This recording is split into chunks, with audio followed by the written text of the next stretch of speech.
相信呢，将为中巴全天候战略合作伙伴关系注入新的动力。China will not only touch CPEC's glory, but this will further cement our strategic cooperation, our friendship, and our brotherhood.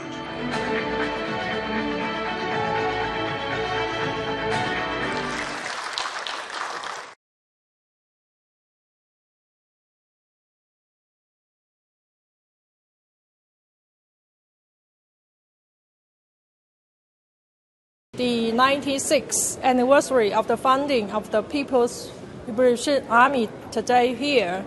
And I would like to thank for the Pakistan Army for organizing today's event. The two militaries played a very important role in promoting and safeguarding our bilateral relations.